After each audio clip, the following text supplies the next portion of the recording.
各位朋友们，大家好，安安，我是斯坦。首先呢，我要非常感谢这周加入的新的赞助人在 Patreon 这个网站，真的非常的感谢你们。那如果你们喜欢我的影片的话，可以透过每个月请我喝一杯饮料的方式来鼓励我的自由创作，在影片下面会有 Patreon 的连结哦。今天我们要讨论跟我们每个人有密切关系的话题，就是言论自由。一个没有言论自由的国家是如何影响到我们每个人的安全？习维尼说，这次对抗肺炎疫情是对国家治理体系和治理能力的一次大考。我个人并不觉得这是对中共的治理体系的大考，而是一场全球到底要忍受中共到什么程度的大考，是全球几十亿人口愿意如何维护自己的言论自由的大考。2020年一开始就是有中共隐秘疫情导致的10世纪灾难。中国李文亮医生被指控在网络上发布不实言论，中共当局不但不理会他的警告，甚至将你逮捕，还强迫他写自我批评，最后导致病毒扩散到全世界。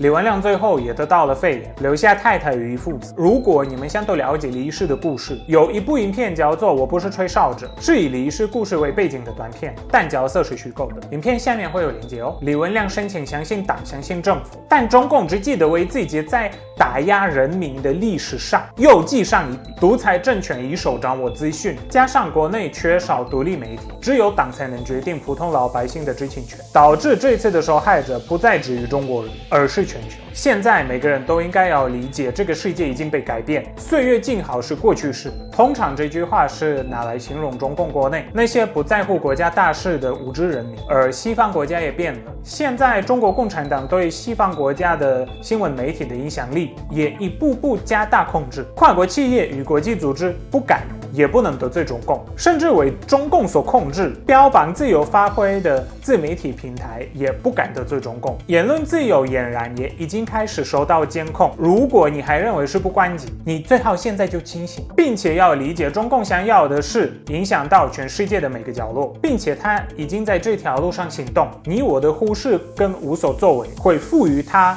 更强大的控制力。中共有签署公民权利和政治权利国际公约，该国际公约使缔约国承担责任，要尊重个人的公民和政治权利，包括生存权、宗教自由、集会自由、选举权、正当法律程序和公平审讯等等。中华人民共和国宪法第35条白纸与黑字提到保障公民言论自由，但即便如此，人民还是不能公开否定社会主义制度。共产党领导不得公开否定，也绝不能说多党制，否则就是违反党。那么那些政治敌人就可以找到借口将他打倒。可见这是从体制上就犯了严重错误的国家。所以在中共国会有这种讽刺的说法，你是有言论自由的，你可以自由的夸奖共产党，可以自由的说毛主席万岁，也可以自由的说西方国家有多可恶。哦，对了，根本就不只是西方国家，你甚至要很自由的批评任何国家，随心所欲的说外国人排华，说外国人不支持党就是讨厌中国人，也可以乱说民主会制造混乱，专制体制才适合中国人，骂谁都可以，只要是国家定性的敌人，都可以不负责任的对他们行使网络暴力、言语暴力，都不需要受到处罚，可以欺压任何善良的人，只要你在共产党有靠山，这都是中共允许的。唯一不能批评的就是玻璃政党中国共产党。在信息不透明与不通顺的中国，从上一次疫情 SARS 距今10多年了，有能力做手机监控、盖高科技集中营的国家，公卫资讯却无法透明化，还强迫说真话的专业人士闭嘴。如果专制体制真的对国家社会有帮助，那怎么不能阻止疫情扩散呢？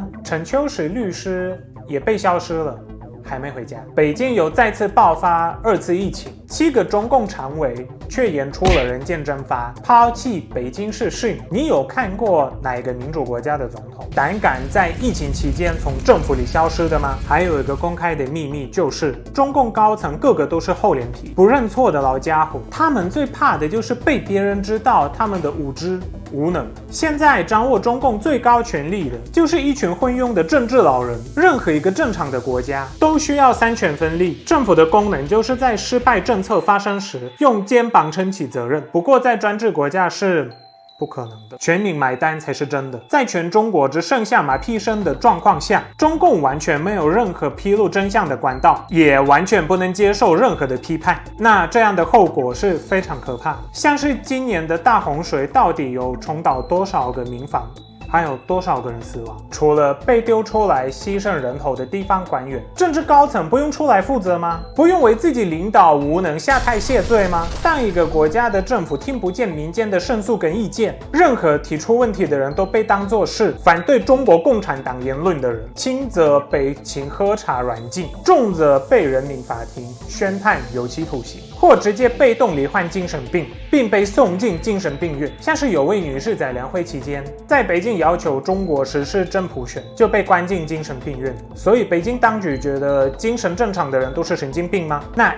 意思不是说现在在共产党掌握权力的那一群人才是真正的神经病，或连续杀人魔，想为6·4大屠杀发言的人，或对政府提出批判的人，时不时收到中共政府的迫害。近期一位民运人士胡佳又被软禁了，几乎3不5时就能看到各种的公民记者、社会活动家、人权活动家被软禁、被消失、被自杀、被威胁的新闻。难道这种手段就是一个所谓的中国人的日常？这不是中共对中国人最大的耻辱。那什么才是耻辱？中共自己才是小偷、犯罪者，他们自己偷窃了中国人的一切权利跟财产，并且还把它再用高价卖给人民，层层剥削，还要中国人对他们的行为歌功颂德。最可怕的是，就算你离开了中共的体制，你在国外也不能发挥言论自由，批评他。为什么呢？因为一旦你做了，党就会开始伸出脏手，骚扰你的家人。最近有一些朋友们也开始写讯息给我，说父母在中国时常接到政府单位来电，要你回答各种隐私，像是儿女在国外的地址跟其他个人资料。知名 YouTuber Leonard 也说过，他家人曾经被党骚扰，所以你就算离开了中共，中共还是会想办法跟你形影不离，党员入党，后悔想退党，你也退不了。即使住在国外多年，还会想办法找到你，叫你交党费，就是一整个邪教的操作。他就是要监督、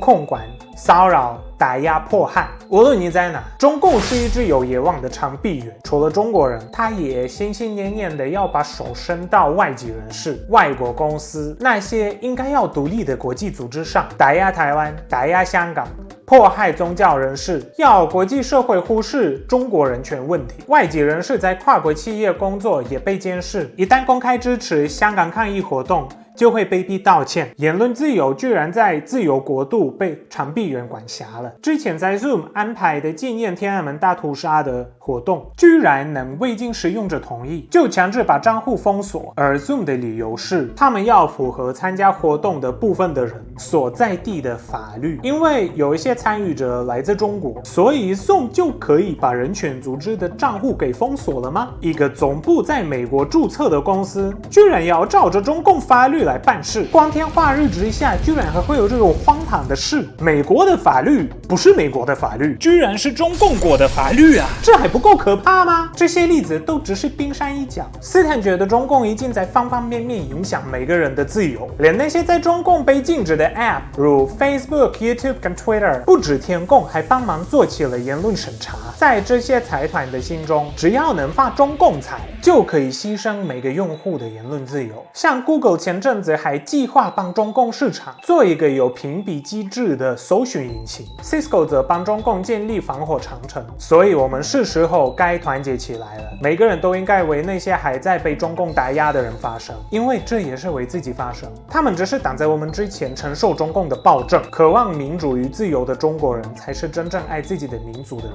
也是体制下最清醒最有智慧的一群人。面对中共强大的宣传机器，我们就是要不断的去说去讲，何以中共是一个不应该存在的政权，它不只危害中国人，现在对全球最大的风险就是来自于中共。各位朋友们，务必要远离共产党。我是斯坦，我们下次见，